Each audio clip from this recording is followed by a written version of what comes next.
I found this quote and I really like it. I actually thought of you, and that's why I end up like pulling you in. Is to create is to breathe life into the ordinary, and I really want to talk about that first project where it's like, this is what I want to do, right? So like as a maker. First project that really triggered me as this is what I want to do. Well, it was definitely a lamp. And it might be one that's now broken, doesn't really exist anymore. But Julie had found at a thrift market or a yard sale somewhere. I wasn't with her when she did it. I love that my wife completely embraces my, let's call it a psychosis. But she'll randomly show up with these bizarre things. But she showed up with an old barn beam. It was quite, it wasn't rotten, but it had that, it's been out in the woods for a million years kind of energy. And she said, I thought maybe you could do something with this. So I'm like, well, it's perfect length plus some change. How long was it? Somewhere between 8 and 9 feet, I think, in the end. But there's a half wall that divides the basement staircase from the dining room. And in the past, it's just been capped with a bit of 2x4, right? And I thought, that's the perfect place for it. We now have almost a mantle look on the top there. So I cut it down, placed it in. That wasn't the project that led to the whole thing. The offcut was. So I got this offcut that was, I'm going to say 8-ish inches long. I cut it down, sanded it off a little bit, still kept that roughness, turned it on end. And I had this very large, I'm guessing it was a flour jar. You know, the ones that are meant to sit on your countertop and you put your flour or baked goods or rice or your Cheerios in. Like a pottery style one? No, glass jar. Oh, glass one, sorry. Yeah. Yeah, just dollar store glass jar, and it had a big plastic lid on it for sealing, right? But I inverted it, screwed the lid to the log with a drilled hole through the whole business, wired it up with a lamp socket, and then screwed the jar down over top of it. And we had this really interesting kind of nautical feeling light fixture, which lived in our living room for several years. This was long before I was sharing what I was doing. I was just doing things because, well, it's who I am. I would make stuff just because I saw things and wanted to make something. But I'd say that was the one where I went, oh, I'm proud of this one. I point it out to people when they come to the house. Hey, you want to see the cool thing I made? I wasn't really doing that with a lot of the things I made, except maybe customizations to the home.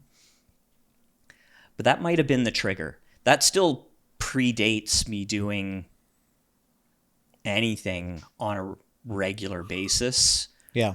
With intent to share it by a few years. But I think that might have been the moment where I said, you know what? Lamps are fun to make. Mm-hmm. There's something very satisfying about art that is practical. Yeah. Or something practical that is also art. And lamps, aside from their ability to shed light across a space, that's the only real rule for their form. Yeah. So there's so much freedom to just be weird with it. I love the fact that maker in its term is actually super simple, right? So the dictionary term is one that makes. Yep. That's it. And so it's such a broad spectrum. Oh, yeah. And so if I look at like when I first got to know you, because you were doing web design at the time, you weren't even doing any kind of like Gingerbeard at that point.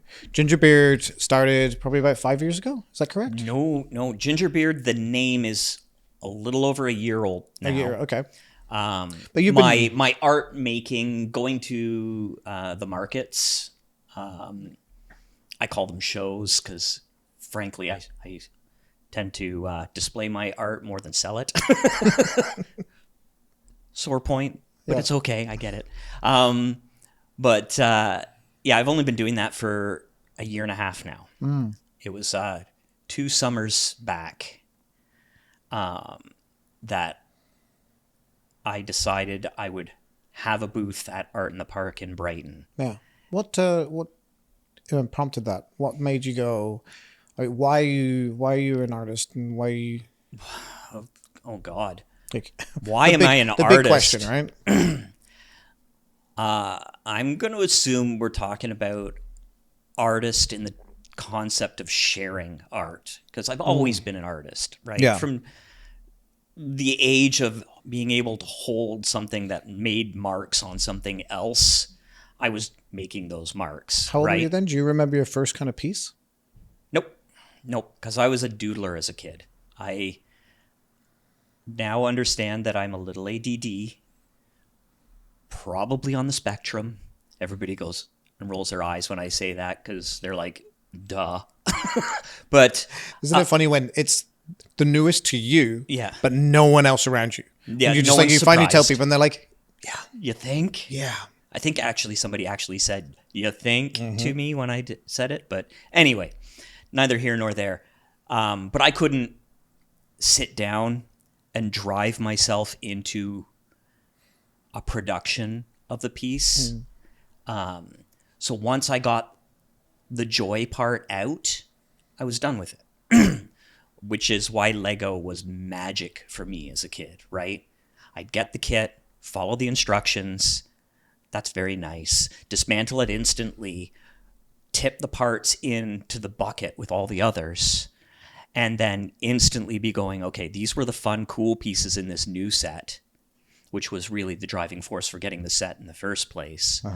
Let's blend them with the cool, fun parts that work thematically with what I'm doing. I almost always ended up with a many-wheeled vehicle or a flying spaceship or something as a kid. It was always a vehicle. Rarely did I build homes and things like that, which seemed to be pretty common. But anyway, there was always something new. And when I finished that, I almost immediately disassembled it and went into the next thing.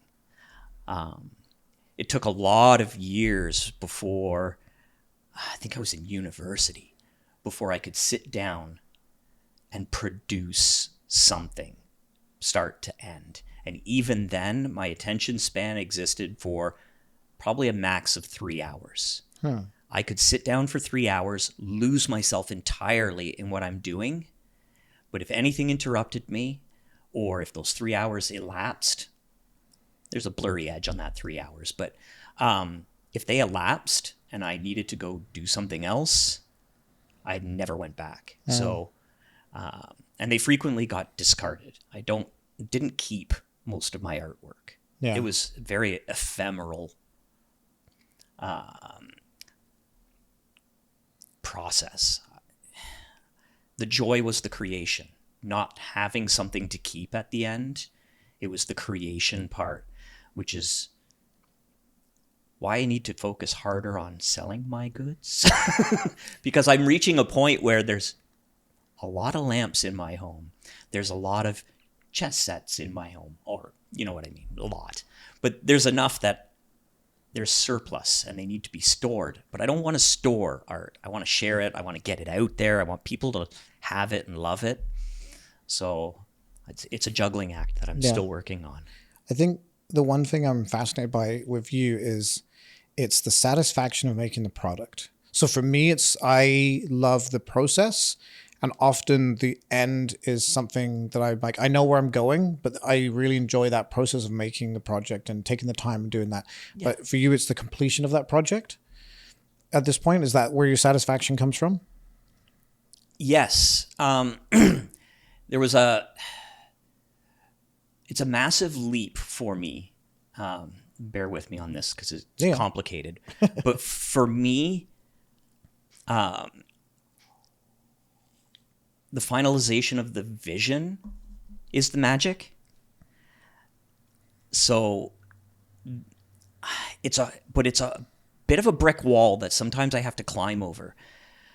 With projects like, for instance, this one or most of my more organic material, found material lamps, the process is pretty hands-on.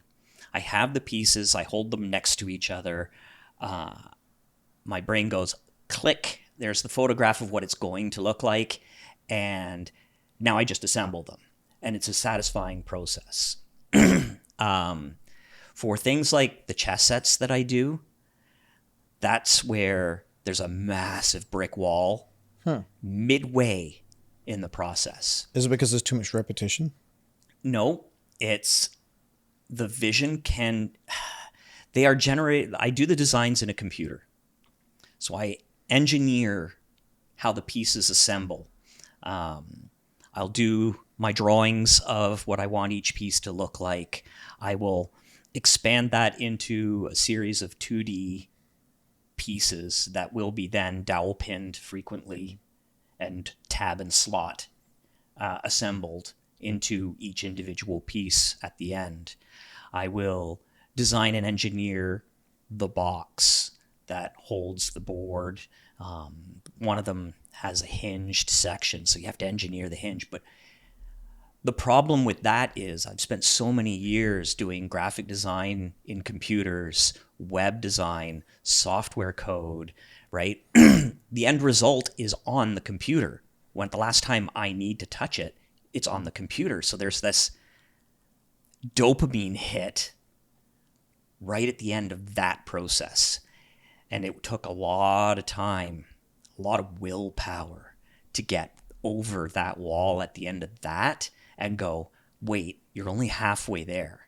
How do you do that? Because I know that a lot of people, myself included, will start something, and this is really ubiquitous in the planning phase, where we have, if I take like myself, where I do like I'll do like a director's treatment for something, and then I'll put out the storyboard, and I've got all these ideas down, and that's the completion of, like, so how do you motivate yourself to go beyond there to actually making the thing? That takes a lot of time and a lot of self-awareness, I think. Something I admittedly I'm only starting to get. I think I was well into my 40s and maybe even rolling into my 50s before I found I don't even know what it is. I just realized, wait, I don't have to stop here. I got a dopamine hit here. There's more past that, because I've done enough stuff where the entire process is, here's my raw material chunk, or the two of them, and I need to connect them. And the design happens as I'm cutting holes in things. I throw away a lot of material because that is a very satisfying design phase for me, is designing it on the fly. But it usually results in a lot of mistakes. But I think because I knew there was a hit at the end of that process as well, that when it was all assembled and I could put it down and go, oh, it all worked out in the end. Everything's there. The picture in my head relatively closely matches the end result. I'm like, there's a hit there too. Maybe with extreme planning projects, because I don't do a ton of them, but I do some. But maybe even that design process can continue into the assembly process. And yeah, there is joy there. It's not the same giant hit that I get when I hit that midpoint of the design phase, but there's a follow-up hit when I've got it set up at a show, a market, and it's all there, and people walk by and they do that, right? Wow. Come see what I just saw, right? Why is that so important to you? The affirmation is the obvious answer, right? Am I the only one who looks at what I've done and goes, wow, that's great? I know my wife does too.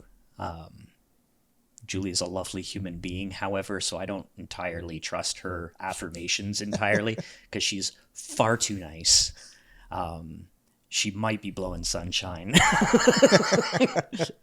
You know that place where the sunshine never goes? Yeah, I get a lot of sunshine there. So I take Julie's praise with a grain of salt because it's massively filtered through love, which is the only reason we are still together after 30 years is my wife's patience and rose-tinted glasses, I think. But no, the fact that the rest of the world, and by the rest of the world, I mean the tiny piece of the world that gets to see me or cares to see me or cares to tell me about it. Luckily, most people are polite enough to just walk by if they're not interested.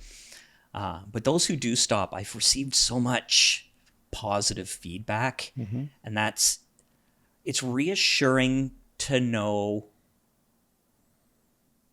that I'm not the only one who sees beauty in the weirdness. Is it kind of like they're seeing your Lego that you put together?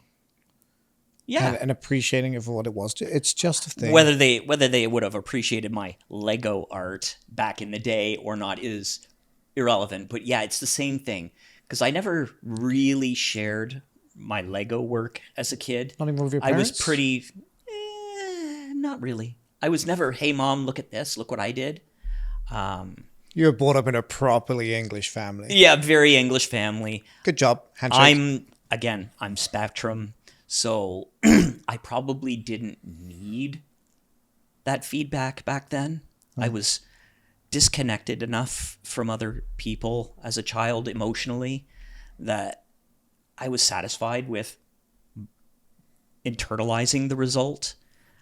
Here it is. So pure. I like it. I'm very satisfied with it. And I didn't feel too much need. Now, you can go chat with my mom. If I talked to anybody to show off my things, it would have been my mom. Maybe she remembers more clearly those moments.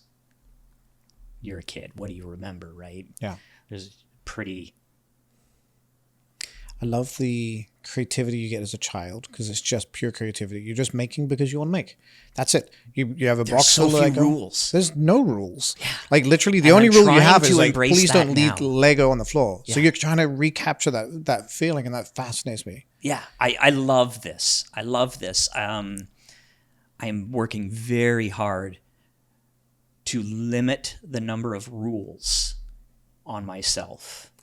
Lamps, again, it gives me so much freedom to break rules because there's only really one rule. It has to be, well, one rule. There's a few rules. It has to be relatively safe. Okay. You don't want to set a fire. You don't want to electrocute. Yeah. Right? Especially with like lights and... Right? Yep. And it has to make light in a useful way. The simple rules. Yeah, right? I apply a few other rules 99% of the time, right? You need to be able to change the light bulb because light bulbs have a lifespan. Even the LEDs, 10,000 plus hours of life is still a limited number of hours, especially if, you know, it's a piece like this where it's got a soft light and it can live in the on state forever. You need to be able to change the bulb. So one of the design rules when I assemble these things is you've got to be able to change the bulb. Yeah. I kind of want to throw in a bit of a monkey wrench on your no rules kind of thing. Oh, okay. Go ahead. Because like I found when I started creating with boundaries and boxes, I became better. Because when you have this broad scope, you can't really achieve anything because you're going everywhere. But if you can refine it down to a singular point, right? And that's how I've been working for the last 10 years. Yeah, my point is quite blurry. Yeah. But it's also 2 points. So when I'm working with materials, some of my projects are, it's all raw material, right? I'll have a chunk of wood. But I try to keep as much of the flavor of the original natural medium as possible, and combine it with other found elements to make the lamp. So that is kind of the blurry point of mine. I like to recycle and reuse, and I try to recycle and reuse in such a way that the original material's intended purpose is, well, there's a word I'm looking for and I've lost it. But anyway, it's sidestepped. Yeah. I don't want to use something for its original purpose. Why do you recycle things so much? Because like I've been out thrifting with you and seen you go from and be like, oh, this would be perfect for this. And you see something that's nothing to do with the end result, right? That's like the goal. Half of this is like nothing to do with the end result, but that it's been crafted into a very particular thing in, you know, specific fashion. I think this goes back to the Lego, Okay. right? Because Lego puts constraints on you, right? I cannot create exactly the piece I want. You can, right? You can kit bash and saw holes and things and glue things up in weird positions. Is that where the term kit bash came from?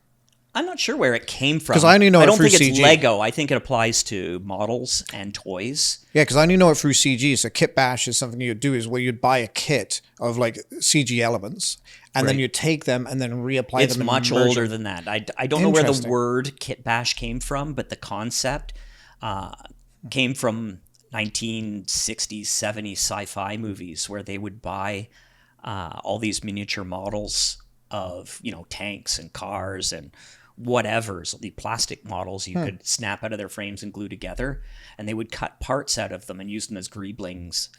I hope I'm using that word right. greeblings, yeah. Greeblings, and glue them onto things. So you look at the Death Star. The Death Star in the OG Star Wars movies was kit bashed. Right? A lot of that crap on the outside that gave it all the really interesting textures and shapes and shadow lines. They shot that stuff in miniature back in the day. Yeah. So Well, and it that's wasn't what's- CG. Yeah. Like special effects, not VFX, but special effects. That's how they made their living. Is they literally go out and they'd be in the hardware store. But, Look at guys like Adam Savage, right? Yep. Kit bashing is kind of his thing. He made miniatures for movies. Yep. That's what he does. So kit bashing is fun. I do it on a more macro scale, I guess, as opposed to the micro. I try to use entire chunks of things disassembled. God only knows where this glass dome thing came from. It could have come from a light fixture. Don't believe it was, but it could have. Yeah. Because there's nothing to bind it to whatever it attached to. So it's probably something that just sat in a ring-shaped stand and you put your potpourri in it or some stones and This is an air plant. This is probably one of my favorite lamps in existence because my daughter and you had a art trade-off. Yeah. So I call it art for art. I've been doing it for a little while now.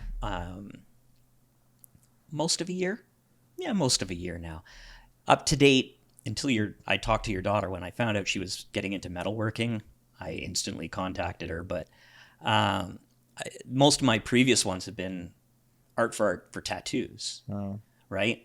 So this one here was an exchange for a lamp, right? I've got one on my thigh that was supposed to be a gift from the young artist because he was an apprentice and doing his freebie stage. And I'm like, no way am I taking a freebie. We're going to do art for art.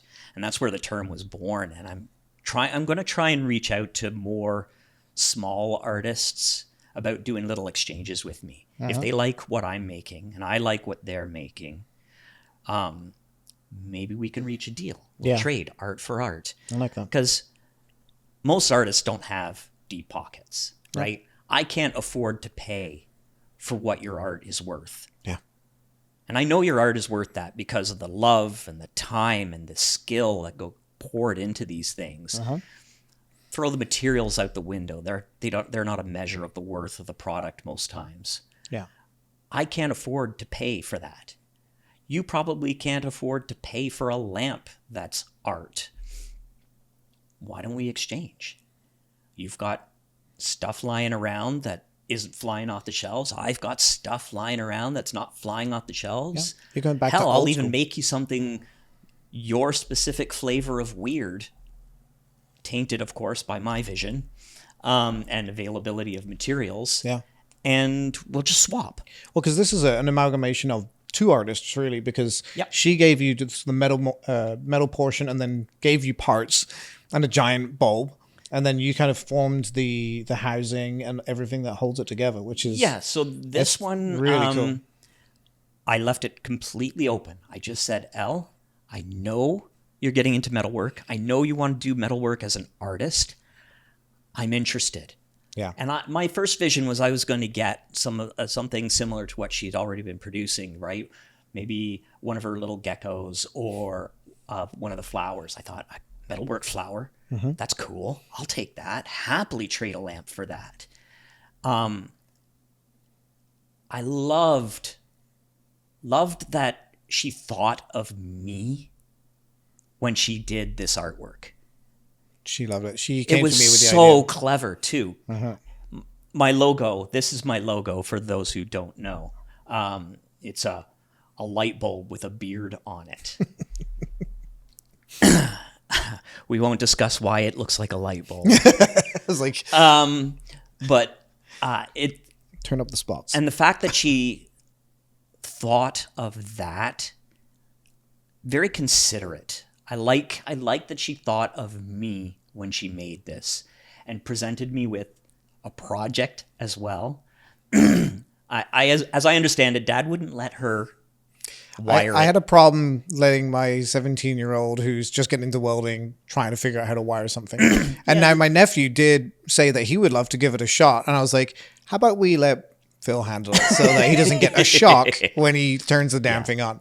Yeah, so when I got this, and I popped the box open actually in the studio here because there was the water bottles. Yes. I was picking those up at the same time to laser engrave them for you.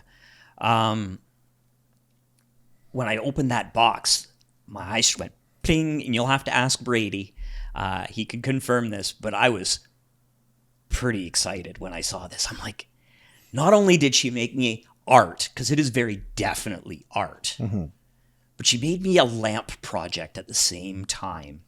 And she was considerate enough to make it themed for the new Phil, the ginger beard, right? The ginger beard, yeah. She took some artistic liberties. Adding ears is hilarious. She's like... And I'm not changing that for the world. She told me that. She's like, I'm going to add ears today, though. I'm like, go do it. He'll love it. I love it. Artistically, I wanted nothing to change about this piece. Now, when I went to assemble it, the socket and the bulb changed the proportions of my logo too much, and it stopped looking like my logo. Yeah. So I had to make some adjustments. But the one thing I refused to touch, I didn't want to touch anything you could see that she had made. The core, yeah, exactly. Right? Yeah. So there was a little clip bracket that was very cleverly engineered to hold the socket. Yeah, did that work? It would have worked if I had gone that direction. Yeah. I removed it to make space for the wooden housing. The wooden housing, yeah. Because You love working with wood. Oh, yeah. Wood is a very forgiving material. It's something I've been familiar with. My father and his rugby buddies, as I understand it, built the home I grew up in. My dad was always,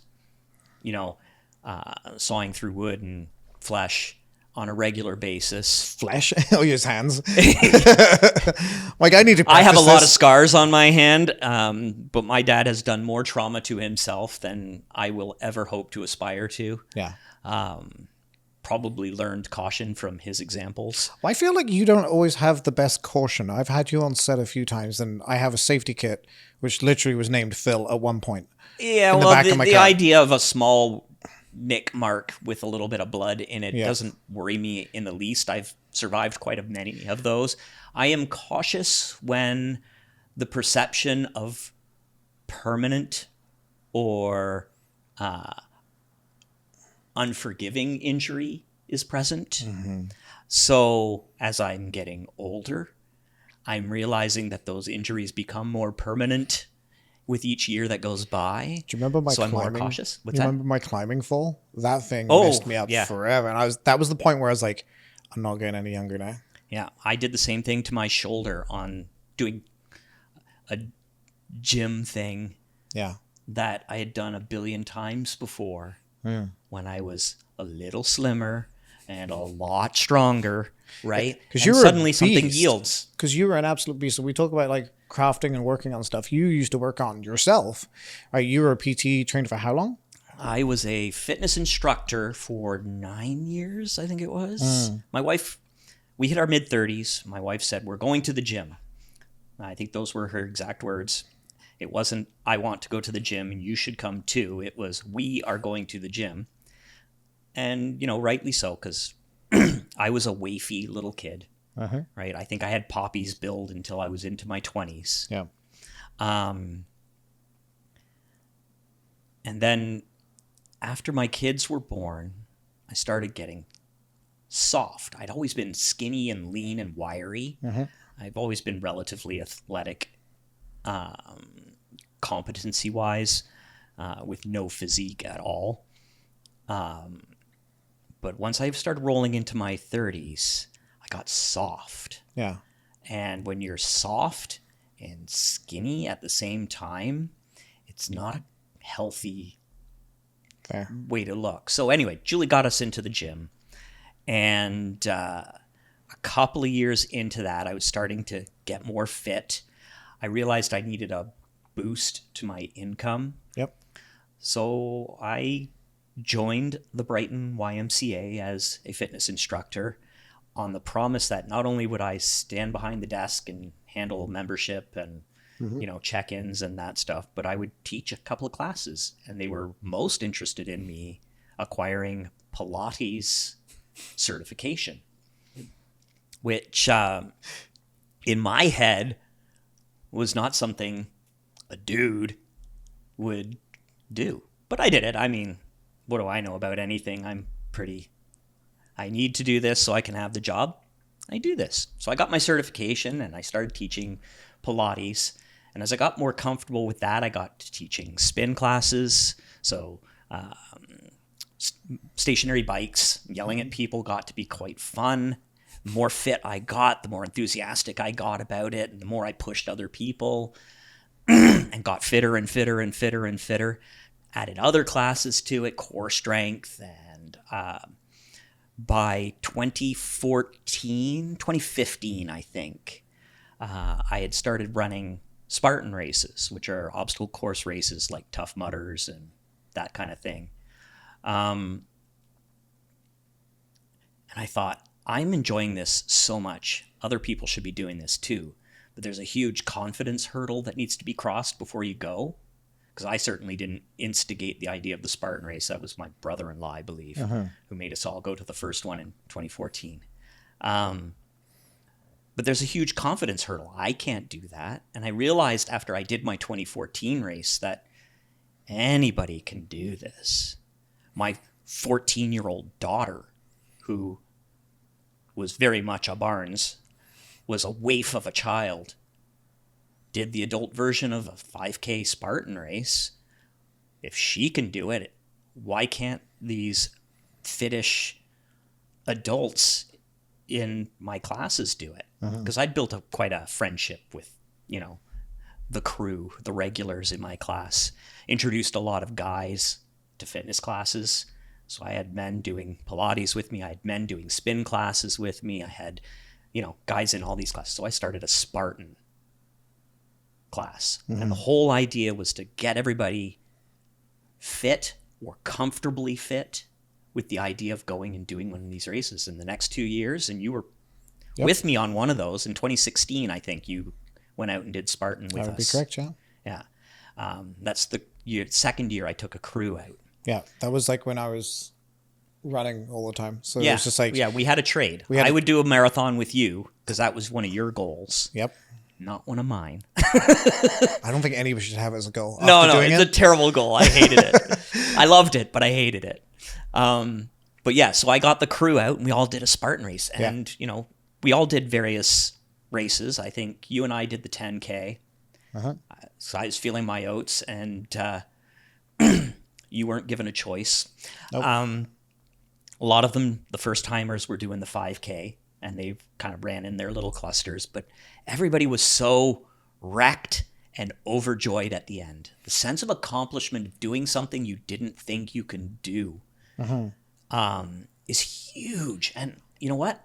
That might be part of making as well. And that's what I was going to say, is like that sense of community and accomplishment seems to follow you no matter what you do.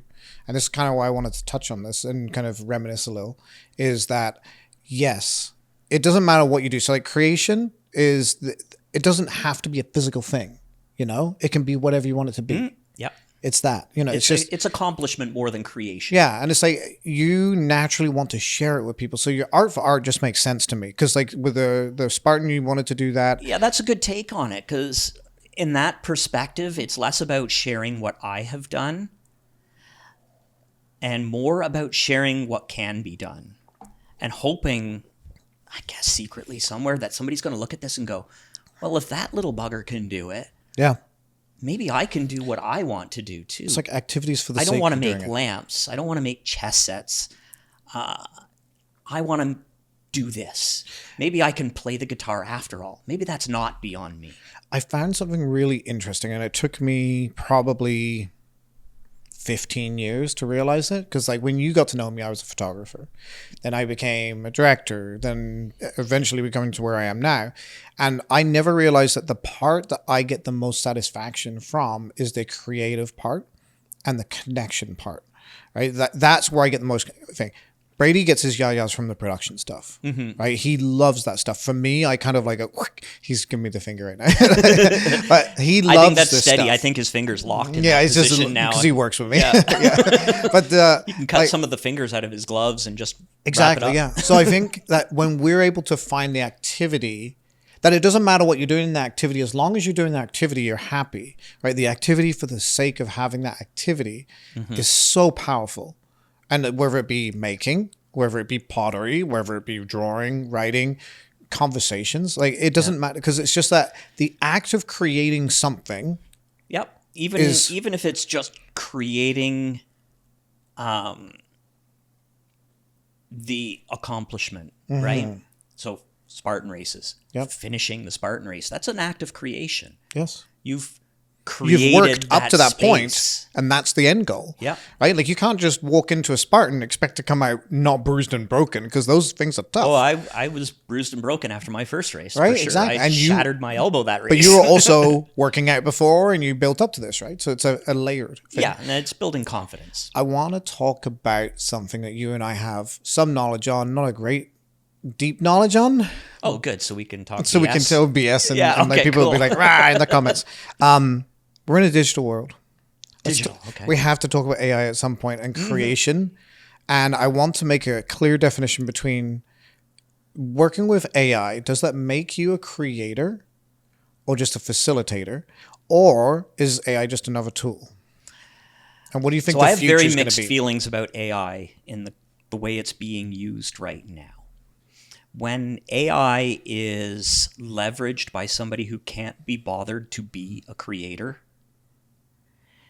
they're using it wrong.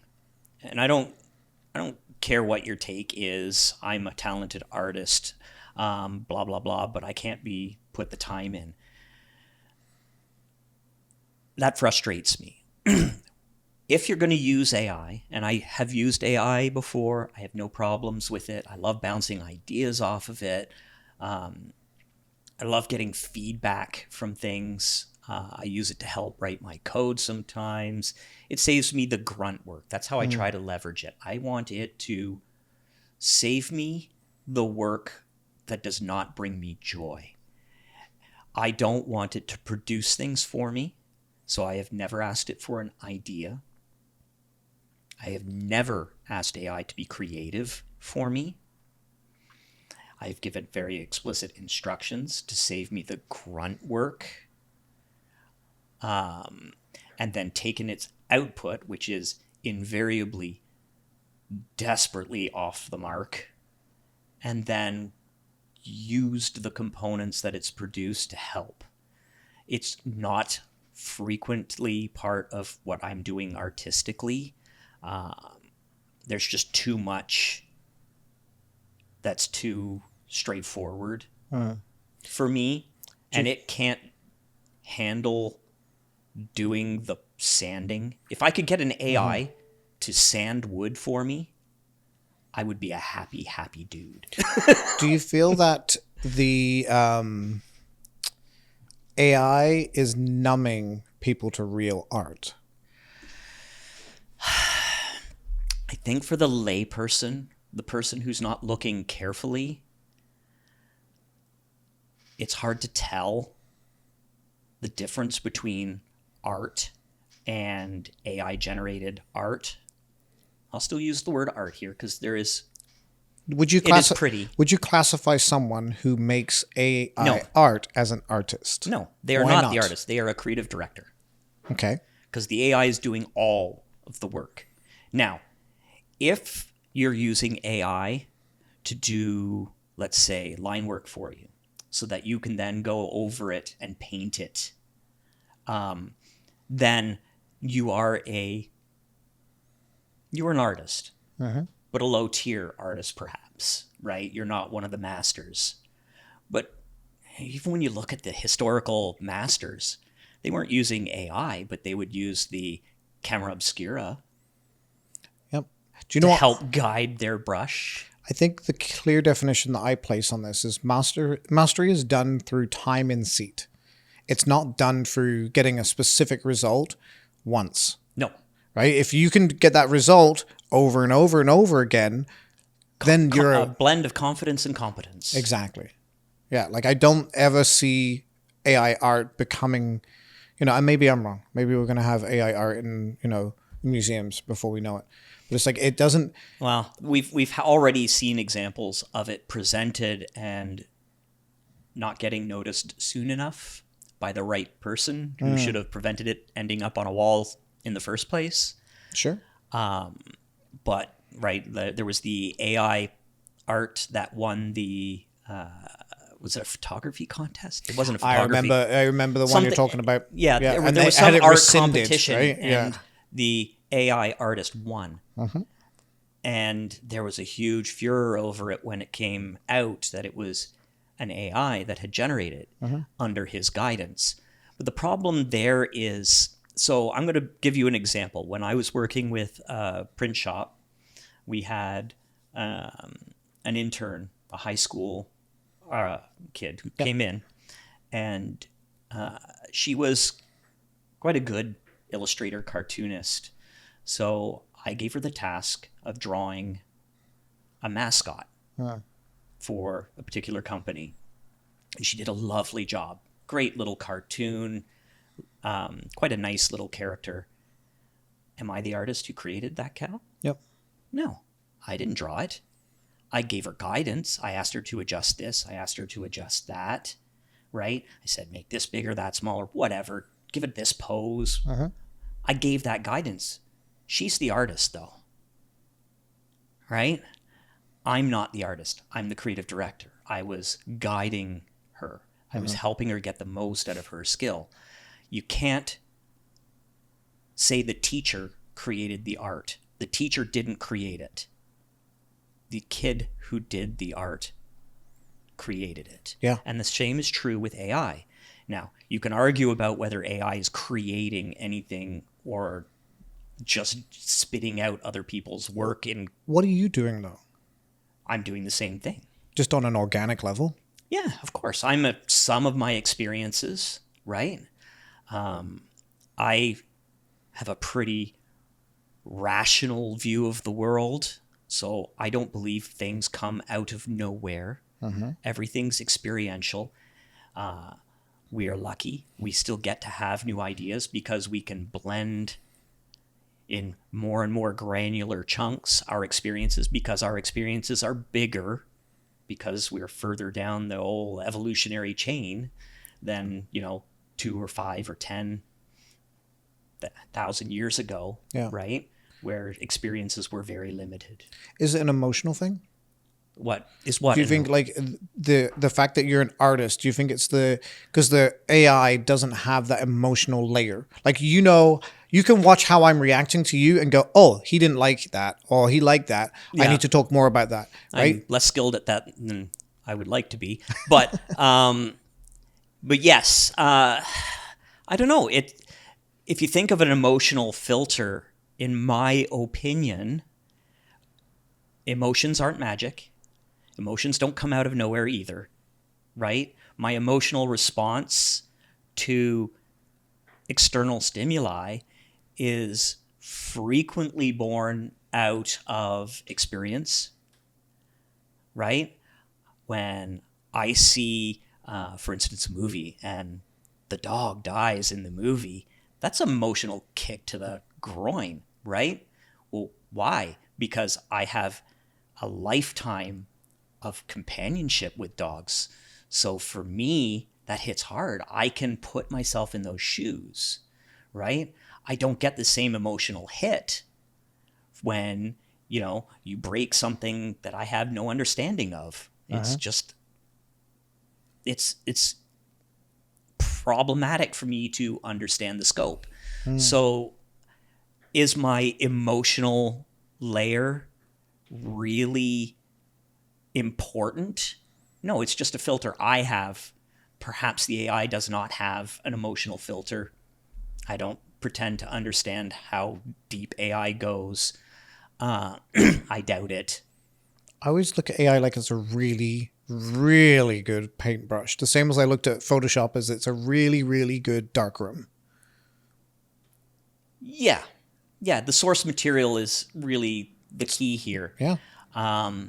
But again, if we paint AI as being able to be an artist, we have to be really careful because we're going to lose control of the corporations are going to own everything. They're going to own all artwork. Do you think that art is a rebellion against systems? Always has been. So do you think it's how people say things that they probably shouldn't say out loud or don't feel safe enough to say out loud? So do you think it's any coincidence that you started physical art in a world that's so digital in a subconscious response to AI's emergence? Me personally? Yeah. I do physical art. I was a graphic designer for 20-ish years. I lived in front of a computer. Everything I made was by pulling an anchor point and adjusting a Bezier curve, right? I don't want to hear those words. I had so much problem with a logo this week. I was like, See, Illustrator was one of my favorite tools. I loved the whole way it worked, the adjustability of everything. But anyway, I spent so many years doing that. I think for me, at least early days, I saw so little joy in the art of creation, of using work to generate my... I know, I should have silenced You're it. literally working on sets with us. I know. You know that you're supposed to mute your phone. No, it was me. Okay, blame the producer. Producer's problem. Nobody wants to talk to me over my phone. He's gonna have to mute it.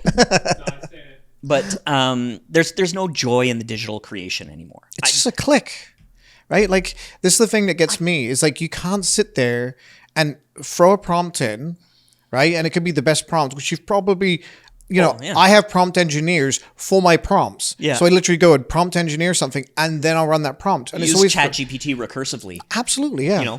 Generate a prompt that does this. Yeah. Awesome. Now run this. And then the prompt goes into the other part of ChatGPT and it generates what is prompted. That's how I use it. But it's like, I don't understand the joy that you can get. Like, I know it's not very satisfying. No. There's a little, ooh, that's cool. I've used it to adjust, family photos. My daughter got married last spring and I took some of the wedding photos and I said, make us look like Muppets or The Simpsons or whatever. And that's fun. And it's hilarious. Absolutely none of it got rendered, printed, or anything. It did get shared. But I showed it to my wife and she's like, that's funny, right? Yeah. That's what it's good for. Yeah. It is not for framing and putting on a wall. Yeah. So we talk about like the corporations owning art and they want to own the art. I think that the art in itself is an act of rebellion. It's an act of community and it's an act of humanity.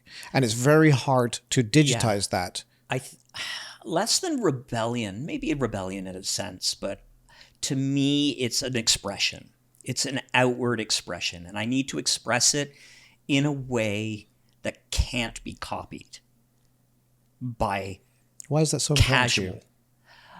you? If what I'm doing is too easy to reproduce, then I'm not trying hard enough. Okay.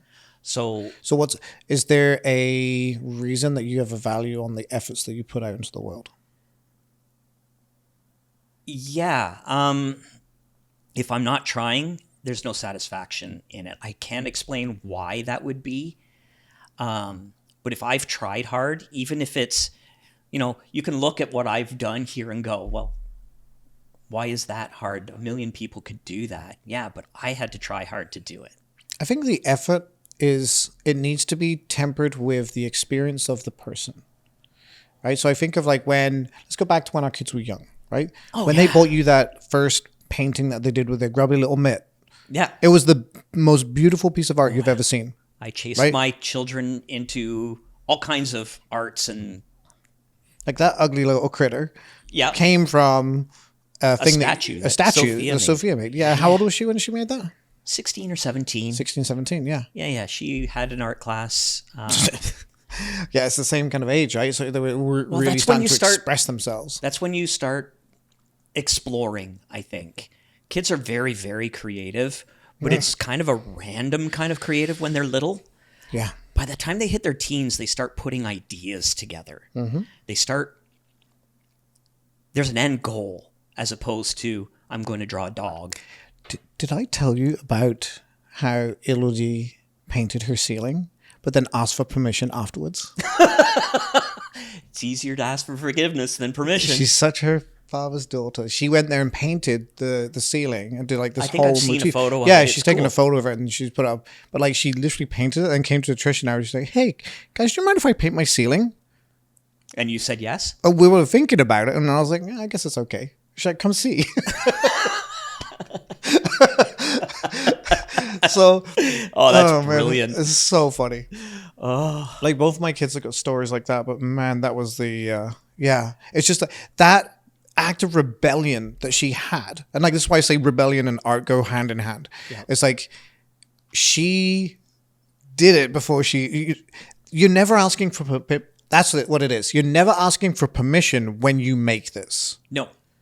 You're doing it because you want to, and then that's it. That's your only rule. And then you can set up your box and say, I want it to be light. I want it to do this. I want it to do this. Yeah. Right? And even there, I don't give myself hard rules aside from, the things that makes the most sense, which is safety and all of that. Yeah. If I have an interesting idea and the means to do it, whether it's material availability or skill set to accomplish it, tools to exercise what I think is a skill set, even Yeah. though I've never done it before, then I will follow that path, right? There's some consistency in what I do, Yeah. but frequently I'm chasing the next fun thing to try. Yeah. Welding is something I've dabbled in, but I don't do it. I have zero experience in welding. So the fact that she can do that is just mind blowing to me.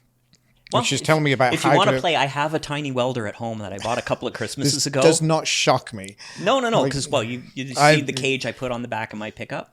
Yes. Right? Yeah. So I just to flatbedded my just pickup to and- because I mean a lot of people don't, and maybe we can get producer Brady to throw a photo up on the screen of this truck.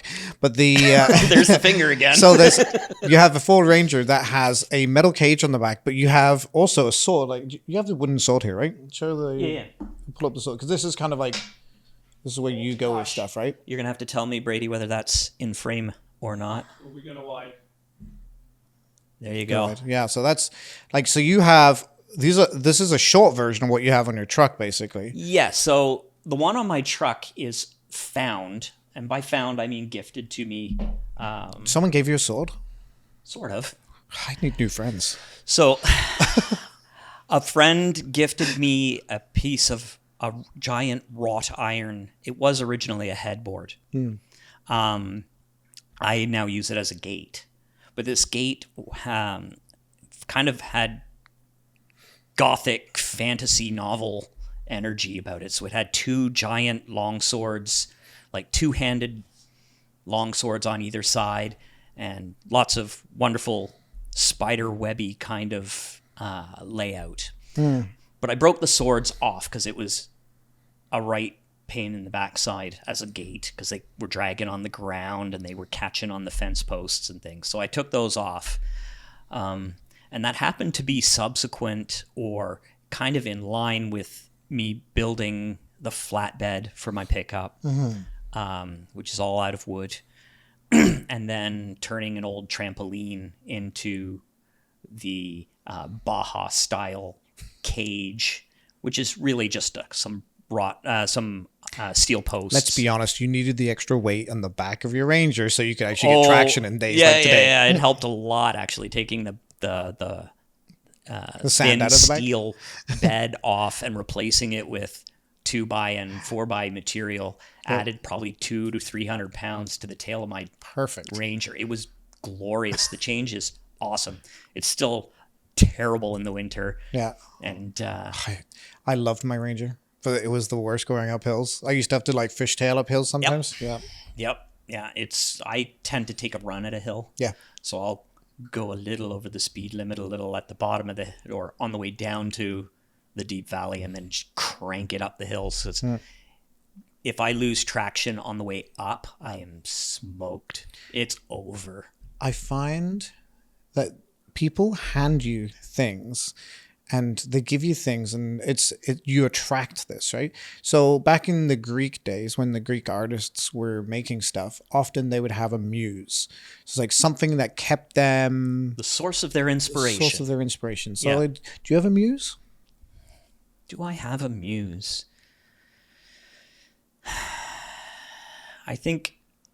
No, I don't think I do, unless you want to say that the natural world a little bit. I like to work with what's already there. Well, because your art is not something you put on the wall. No. Your art is a very physical, very raw, very... Yeah, I haven't really done drawings and paintings in many, many years. I did when I was in university 30 odd years ago. Yeah. But I don't really do much of that anymore. I want things to exist in the real world. Yeah. I want to bring a little bit of weirdness out of the shadows and put it on your table. Do you think that the concept of the muse is something that you need to have as an artist? Maybe you need something, but I don't think it has to be something you can explain. So for me, it's curiosity. The goddess of curiosity. I want to make sure that I'm fully exploring, right? So like, I'm always curious. Like, people know me, like I'll dive down weirdest rabbit holes. I'll talk about, like, I'll remember stuff that I really shouldn't remember. And just, like I was in the dentist yesterday and I'm using like dental terms and the dentist is like super excited. And I'm like, that satisfaction of like, yeah, my curiosity has been rewarded here. The goddess is satiated. Yeah. Yeah, it could be curiosity. I think for me, it's skill acquisition. I like to be able to do stuff for myself. Do you think that comes from watching your dad build a house? I suspect it comes from the same internal place, the same brain wiring that my dad had that drove him to build the house on his own. So one of the problems with acquiring a very basic level of a skill is it quickly teaches you that there's room for more. I can do that. I wonder how far I can push this down that path. I wonder how many other paths are available to me. Yeah. It's one of the reasons my media is relatively diverse. It's one of the reasons why I am so quick to say yes when somebody asks if I can do something I've never done before. That's all I've known you for is like when we first met. So there's the first thing I was like, hey, you fancy doing this? Check? I've never done it, but sure. Yeah. And then it became something else. I remember you setting foot like for the first time with Brady and like learning how to become a gaffer. Right. And you're just like, this is kind of similar to being a photo assistant. Yep. But it's like, there's a little different. The terms are different. I need to learn a few new things. Videos are a little bit more complicated, but it's like overall, it's the same you just keep Quite a learning. lot more I complicated, know. really. I'm just bugging it. I'm just like rage baiting okay. all of the video guys. Well, we should sell it the other direction then. Yeah. Video. Your Any monkey can do that. Easy. Just AI that shit. Fix it in post. Fix it in post. Yeah, the editor can handle Man, it. I remember the Fix It in Post t-shirts. Oh my God, they were great. Yeah, so can I read you a quote? And I would love to get your My take input on a quote? Your- All right. And it's funny because I actually... quotes are usually there because someone very wise said it, and then ask I was- a little ginger monkey like me for my take on it. I was gonna pull this quote in like a quiet moment, and then Brady actually dropped it in the chat here. So like, yeah, I think I would love to get your Go for insights on this. Right. So, What's the worst that can happen? all right. So a jack of all trades is master of none, but the often forgotten positive addition completes itself and says, I love but this quote. oftentimes better than a master of one. Yep. That's how I've the jack of all trades, master of none. I've never understood why people use that phrase to say negative things about a Well, person. they paraphrased it. Well, because they limited it, right? They cut out the second half of the poem, But right? that actually makes it make sense. That makes the whole first phrase meaningful. So to me, the jack of all trades was much more interesting. Who's more useful on a day-to-day basis than the guy who can do almost any job to a basic functional level, right? If you have a master plumber and all they can do is plumbing, well, God help you if a light bulb goes out, right?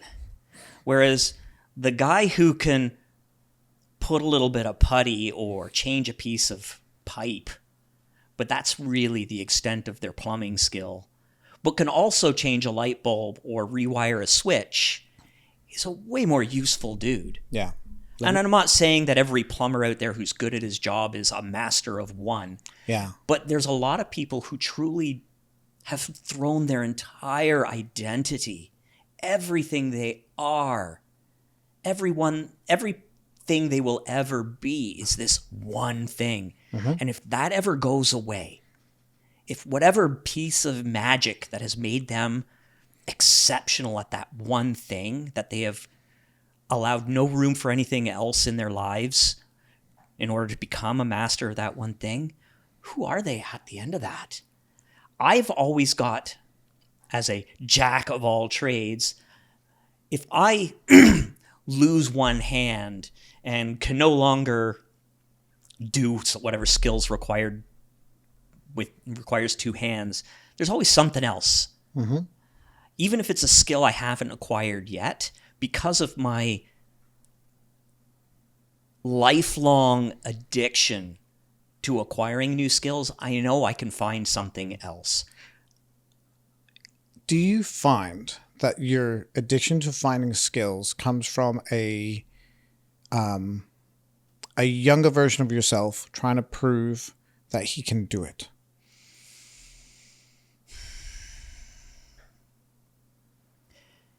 A sense of independence. I have never been comfortable with asking for help, because asking for help was a social thing. And I think this ties back to some of my suspicions about being on the spectrum. Okay.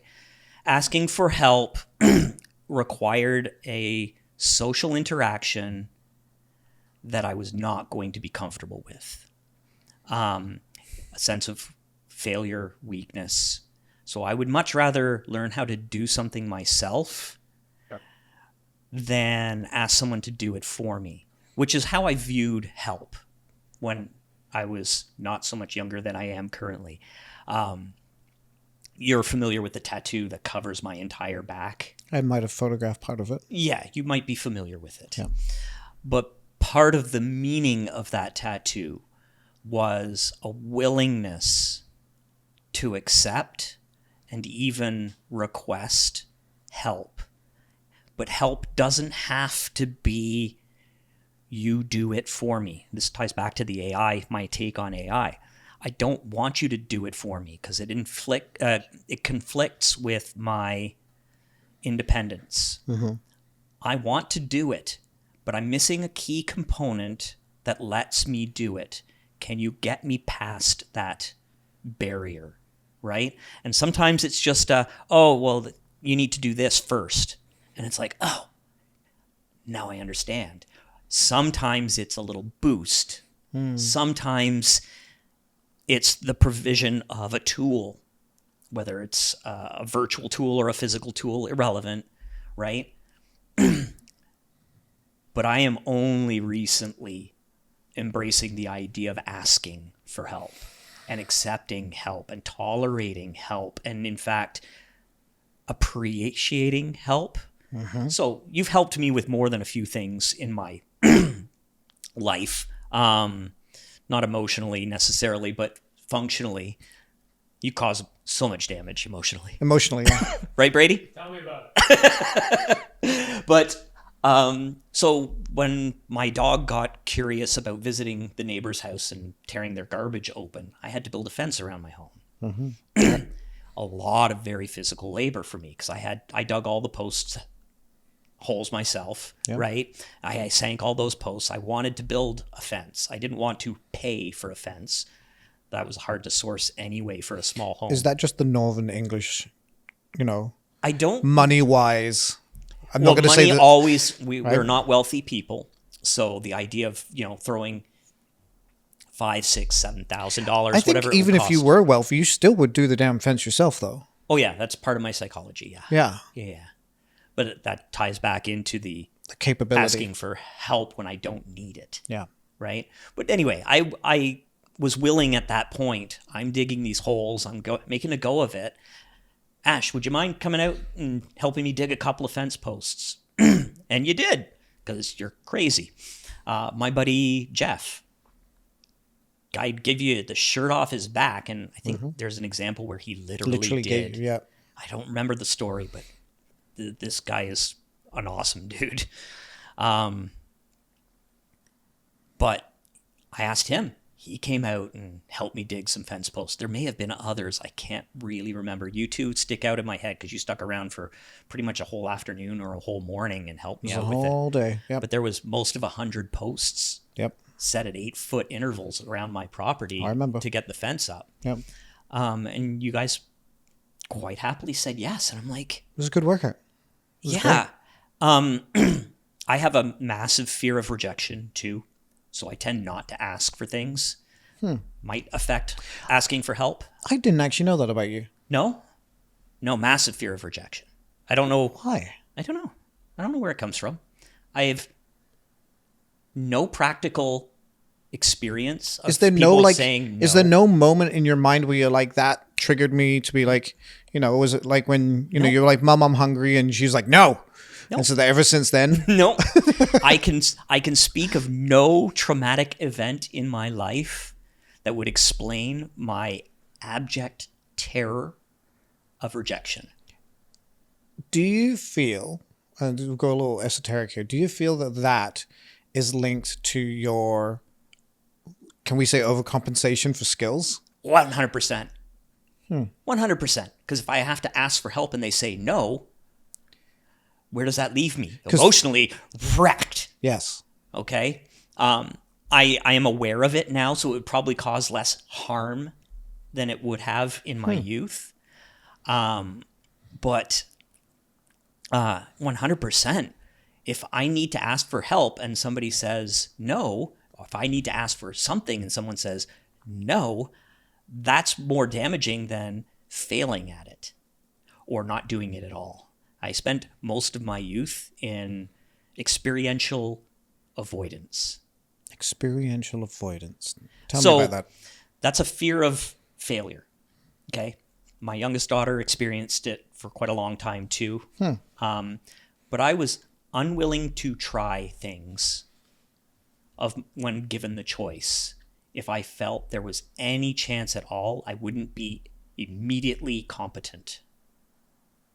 Now that's fascinating to me because I have a young daughter who is very similar to that, where if she can't get it right the first time, she doesn't want to do it. But I explained to her, is like, often you need to go through multiple bad things to get to the good thing. So you can't just pick up, a guitar and expect to play it instantly. It takes, years of practicing and sounding like you're killing the So, damn thing to make I- it sound good. I don't want to cause you too much damage here, but I think a big part of it is observation of a parent or a significant person in your life who demonstrates an uncomfortable level of competence. They can do it. Why can't I? They don't see all your failures. They see your successes because they're not standing next to you while you're failing at things. You're just handing them the success story at the end. Yep. And they don't, as a child, they don't see the failures that you've gone through already before you got to the point where you can demonstrate the competence and hide the failures. This is such a good conversation for parents to have, isn't it? Oh, God. Because like I know, like, so Thomas Jefferson said that the comparison is the thief of joy. Right? Like literally, it's And it stealing still hits me. that It it's still hits me. I'll and see as, other artists on Instagram and I go, oh, that is so awesome. And I don't want to click the like because I know when I click the like, they're going to see a pop-up that links to my Instagram that they may revisit and look at my artwork and go, who's this boob who liked my artwork? I'm getting past that. Past that because my art is my art. It's special for a whole other set of reasons. because you're special, Phil. Because I'm special. Yeah. Special in that Mr. Rogers kind of way. I where think everyone's special. What we're talking about is imposter syndrome. Oh, yeah, 100%. Right? I It's like- suffered from it for decades and decades. I still deal with it. I honestly, and like part of the reason I actually started this podcast was to face imposter syndrome. And part of the reason I'm pulling in certain people, like yourself included, is because I know it's touched you in ways that has changed the way you are, but then also strengthened you to the point where you've gone past that. So what solve do you have for imposter syndrome? Because you've gone through layers of this, right? And it hits you every so often, right? Like you said, So like this you ties back into the affirmations at shows, right? That positive feedback from people who have no emotional stake in your well-being, right? My wife, for instance, who gains hugely emotionally by bolstering me. Yep. But complete strangers, they don't have that responsibility to your well-being. Maybe we should, but they don't. So when they don't dismiss your artwork, when they actively go out of their way to say, wow, you're so talented. I've heard that a dozen times over the last couple of years. And it's praise I have a hard time taking because I know what talent means versus skill. So talent feels like magic. Skill means more to me. But at the same time, just hearing it feels so good. Yeah. It's everything. I'm trying to think of how many years I've known you. I must have known you for at least It's 12 years, right? That's kind of where I've got right in my, to my mind. 2015, I think. Or was it 14? Was it 20? No, because it was after. Because Elodie was running. Was I in a sling when we met? No. Okay, You're so it's 2015. Just in 2015. Okay. So 11 years. In those 11 years, you have been a really unique blend of the work that I do is often stuck in front of a computer, but then the stuff that I love to do is physical. So like when I got you out on set, you love getting out on set as a photographer's assistant. Yep. Because you could pick heavy shit up and move it around and then, listen to me prattle on to my clients, right? And it's like, and the same with the video work. You have this tendency to go straight to like manual, like physical, tactile, and that shows in your art. Yeah, right? I love to manipulate stuff, not people. I'm not very good at manipulating people, unfortunately. I'd be way better off in this world financially, I think, if I were. But I love to pick things up. I love to move things around. I always have. I'm very much a hands-on kind of person. So, yeah, but so much of my life was trapped in front of a computer for those 20-odd years. And it's ongoing. I'm a software developer now, so I spend inordinate number of hours in front of my computer. So when I accepted that job as a photo assistant, it was largely to hang out with my new friend and to get out of my basement. I remember. And I experienced quite a lot of joy, not from the labor itself. Being a photo assistant isn't exactly glamour work. It's move this from here to there, carry this, turn that on and off, right? Make sure interpret esoteric commands from this weird British fella who can't speak a straight sentence. I knew I had to describe how I felt, and then you made it into a physical thing. Yeah. I don't think that was the magic. And like Brady even said when he was watching us, he's like, "You guys have a different language." Like when you're talking, and it's like, especially in photo work, I'm like, "Just do this." But you knew, and I never had to ever translate or explain anything for you. You just got it. Again, we're gonna bring up the spectrum thing again. When you spend most of your life trying to understand why the people do what they do, why they said that, what they actually meant, as opposed to the literal words out of your mouth, you become a lifelong translator. So I've learned many social languages. I've often, even before I was self-assessing as ASD, long before that, I knew I could fit in any social circle. Maybe not be a functional part of it, but I could sit there, be accepted and tolerated as being present, and not seen as the outsider necessarily, simply because I could translate what they were doing in their heads. This is why you spend the 2 days after doing one of your art shows Crashing out and like people and like completely removing yourself from, because you've spent so much energy in that room. Like I've never really, I think I realized about halfway through how severe it was. Right? And I recognized it, but it's also like you're doing multiple things. Like I grew up in England and France, right? And so let me tell you one thing about when you grow up in a different language, you have to translate and then learn the information, right? So your brain has to, well, 3, because you hear it, you have to translate it, then you have to actually understand it, right? So it's like there's these 3 layers that you're just like constantly, and it's a lot more thinking, but it does allow you to become a fantastic observer, which is why when, you know, presented with some esoteric commands from some British weird photographer, you were able to I learned your language. You learned my language like that because you're so observant. Yeah, well, it's required. If I hadn't acquired those skills, I'd still be the 13-year-old kid who ran into the school bathroom sobbing because one of my closest friends wanted to introduce me to a girl. Tell me more about that 13-year-old boy. Oh, he was a wreck. Yeah. This dude had no confidence. None. He was height of the experiential avoidance, right? Everything I touched, I was afraid I was going to fail at. And it resulted in a person who didn't do or try much, which is a shame, because I was presented with all kinds of things I could do. How was failure received in your family? See, I didn't fail. But I know, but how? Because you've seen someone fail. How was that received in the family? I don't remember I had a healthy, happy childhood. It was very British and very quiet, socially quiet. Demure. Right? Yeah, demure. Not the way they use it nowadays, but genuinely demure, right? Quiet and shy and internal, right? My dad was a little boisterous, but not a lot.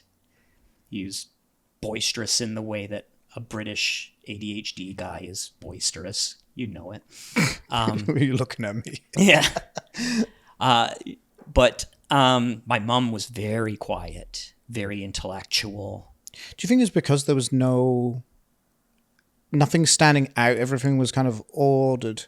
That the failure felt like you would be doing a disservice to them? Yes, and this goes back to competence. Both of my parents are very clever people.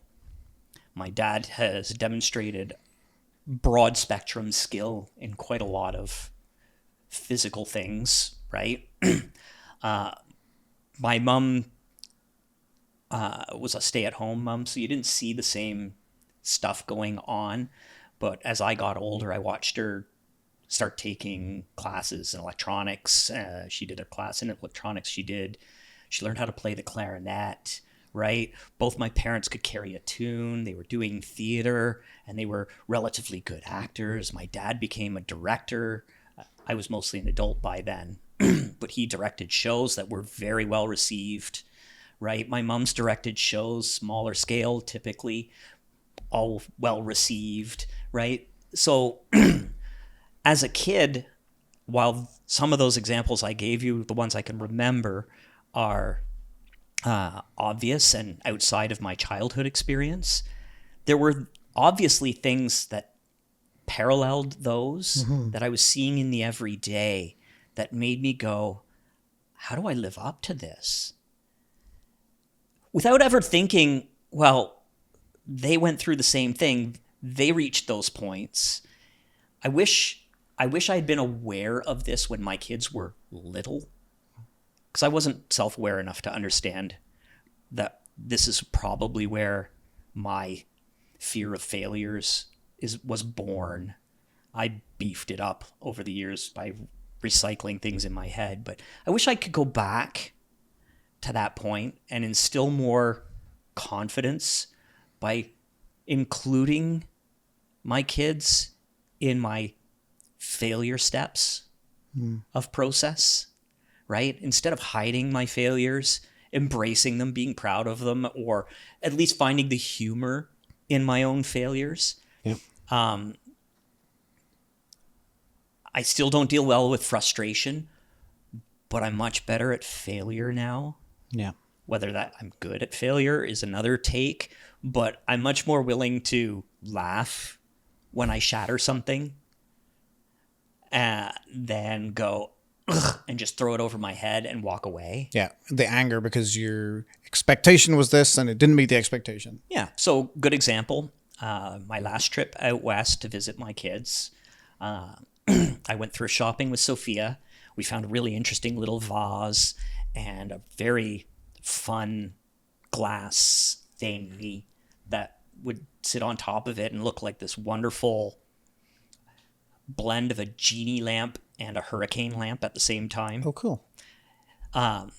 Which was my vision when I grabbed these two pieces.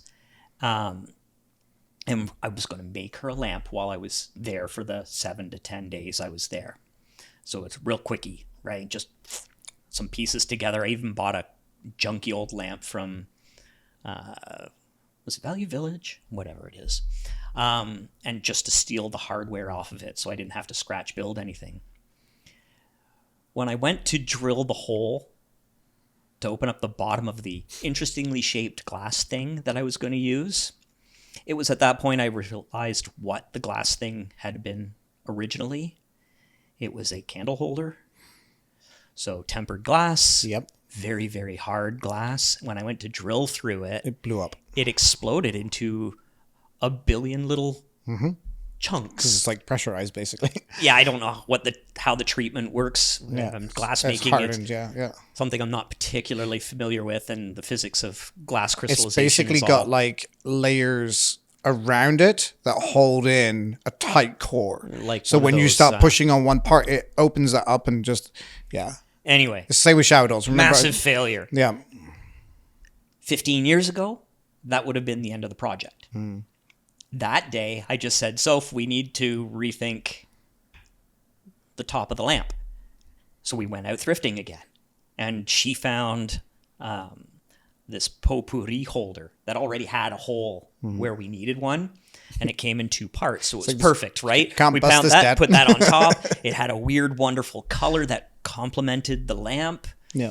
So Sophia got to contribute to the construction of it in a limited way, but she contributed her aesthetic. Yeah. Because my kids are both artistic as well. They are. Neither one of them, they're at that stage of life where you give up art, right? Because the world and life takes over.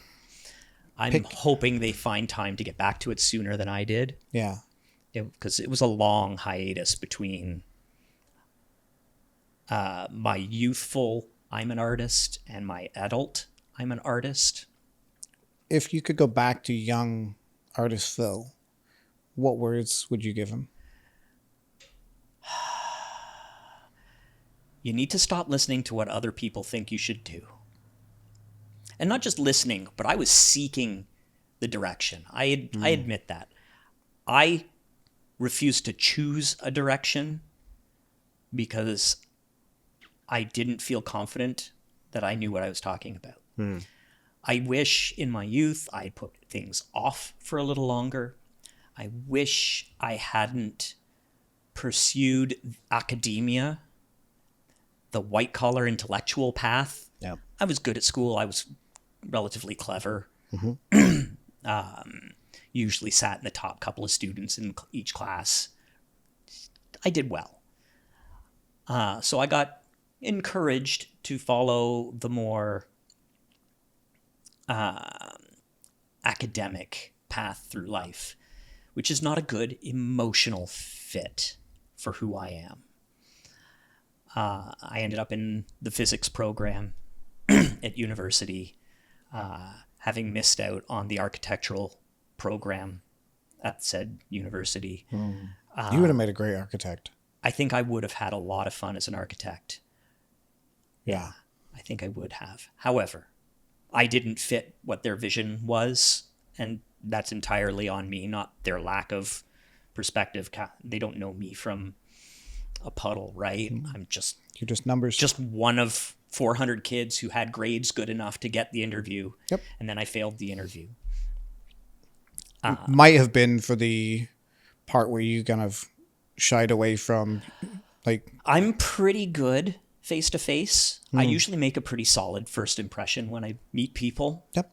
Years of manufacturing a relatable person.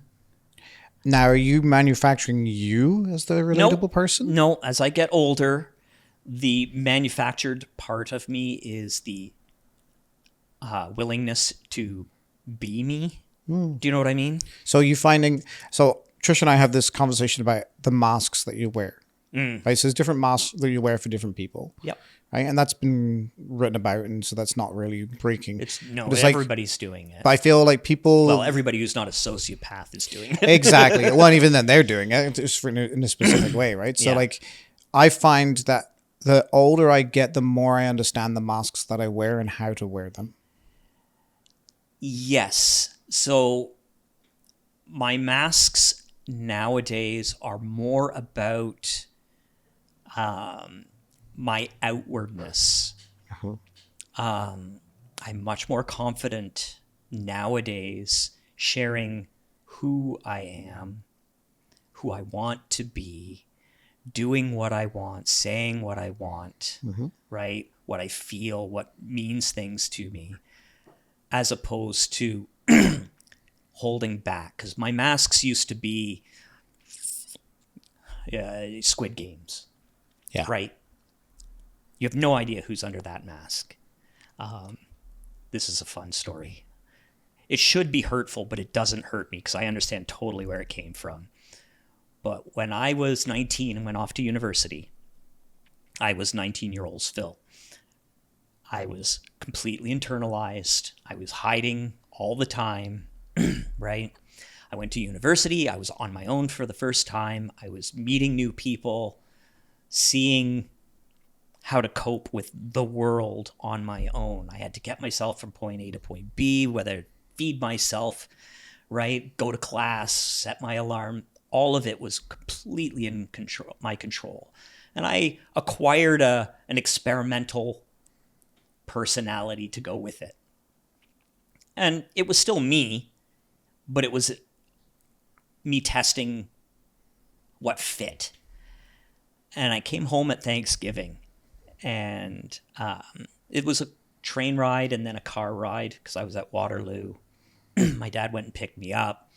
We got home, chatting with my mom about what's going on and all of that stuff. And she looked at me and she goes, you've acquired a personality. Right? It sounds like it should be hurtful, but I knew what it meant, right? It meant I hadn't acquired a personality. I was just sharing it for the first time ever. My kids grew up in an environment where that wasn't really an option. So they got to be who they were. They felt comfortable being who they were. Again, this is all the French Canadian wife I have, right? It changes relationships. Yep. I was not a hugger in my youth. Yeah. But because of my friends that I acquired later on in school and through my young adult era, now it's my first instinct is a hug. And I find myself, wait, do I know this person well enough to just assume they want me to hug them, to say hello and goodbye? Yeah. So I'm still a little hesitant from time to time. You're like, are you becoming that person? It's like, I'm a hugger. Love a good hug. Who doesn't love a hug, right? Some people don't like hugs. No, I know some people. I know some people don't, but That's why you have 5 restraining orders. strangers shouldn't hug strangers, not without their permission. Ask. But yeah, so that's one of the masks that has come off, or that I wear still, but is much more transparent. Yes. My masks have become more transparent over time. I would say that your art is a representation of that. As you kind of revealing to the world who you are behind that mask, what you really stand for, and what you care about. Yeah, I'm less ashamed to really be into something that somebody else is probably not all that into. Like, I make lamps. Not everybody finds lamps fascinating, right? Not everybody thinks a sword is cool and it should be welded to the side of your truck, right? Which story we never finished, right? Because we started talking about the gate in my truck. Yep. But those giant swords, one of them has ended up on this horizontally as a side rail on my pickup truck, and the other one is going to end up on the other side Nice. when I find the willpower to get to welding again. Yeah. But yeah, I'm less ashamed for people to see who I am. I've got a bangle in my beard. When I let my beard grow long enough, in goes the bangle, right? Yeah. I like that I'm confident enough to wear that and to respond to those who become aware of it and feel need to comment. I've received no negative comments on it. No one's gone, well, that's stupid, right? People aren't really that rude. Movies make people sound like they're that rude all the time, but people I aren't. don't know. Have you been to the internet recently? Well, those aren't people. Sure. They are Often bots. frequently bots, but even the human ones aren't being people when Yeah. they're run through the filter of the digital world. They're hiding, right? And they're just 100%. expressing rage as opposed to a real feeling. Well, they're expressing rage because they haven't managed to get to that layer yet. Well, there's no self-awareness, Yeah. right? They're not aware of what's really hurting them. And that's something that's acquired, again, with years and experience and a little introspection, right? Years of looking at, why did I really say, do, react at that scale to this event? What's really going on here? Yeah. And it's almost never what actually just happened that triggered the response. Yeah. That was literally just a trigger. And what's built up the pressure behind there was some other thing that's been weighing on you quietly and you've been ignoring or actively suppressing, right? So that kind of introspection, this is why you get what do they call trolls on the internet, right? Some of them are looking for a fight because they want the fight. It doesn't even matter what the topic is. They just want to be, they want to hurt somebody. They want somebody to try and hurt them so they can fight back and Because the they have conflict. because they have nothing to fight against. And that's really prevalent in today's world is there's so much angst and anger over Almost- something they have no control over. So if they can make something that they can control. Almost all hate is not outward. It's inward, Yeah. right? I hate me, and in order to make it easier on me that I hate me, I need to hate you too. Because if I hate both of us, then the sting of being the only thing I hate is myself is lessened. So I think a big part, at least, not all, but a big part of the external hate without meaning or purpose or value is born of self. It's a hurt within themselves.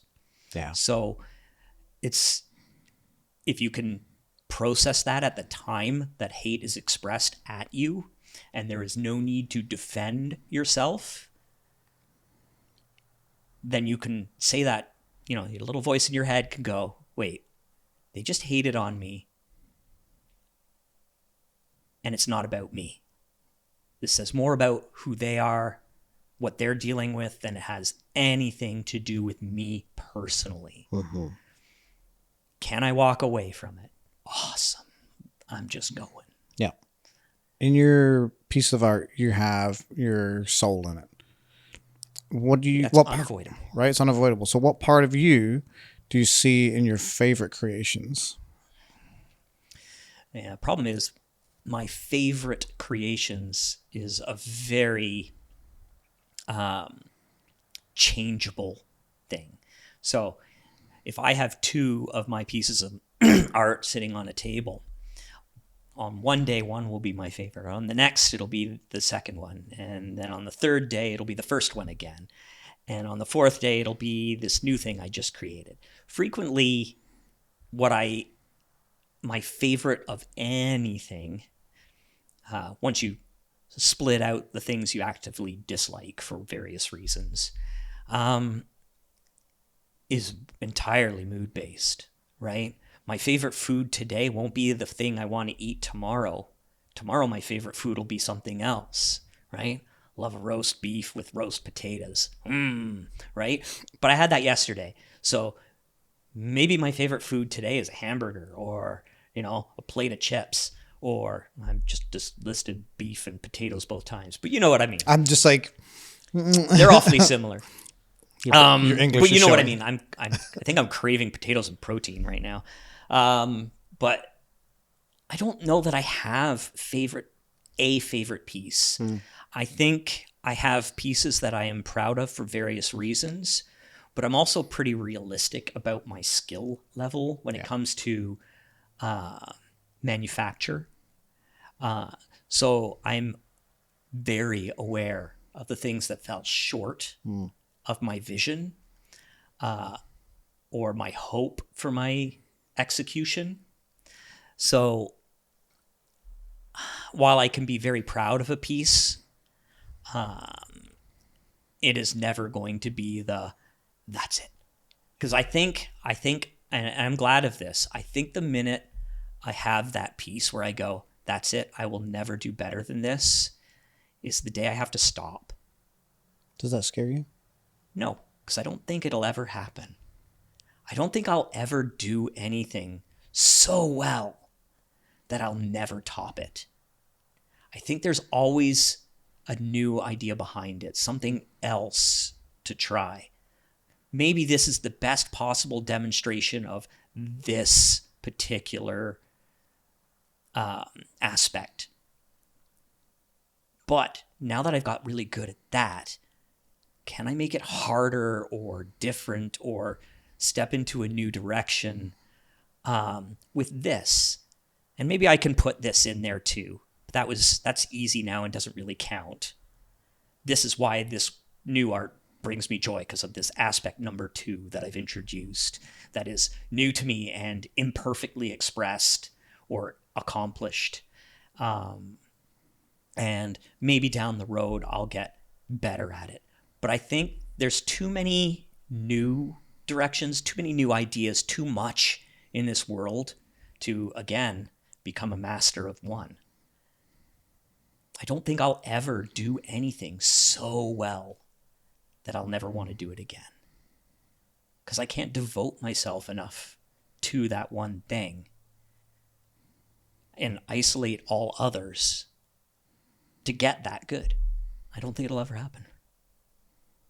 I don't want to be great at anything. I want to be good at everything. Or at least mildly competent.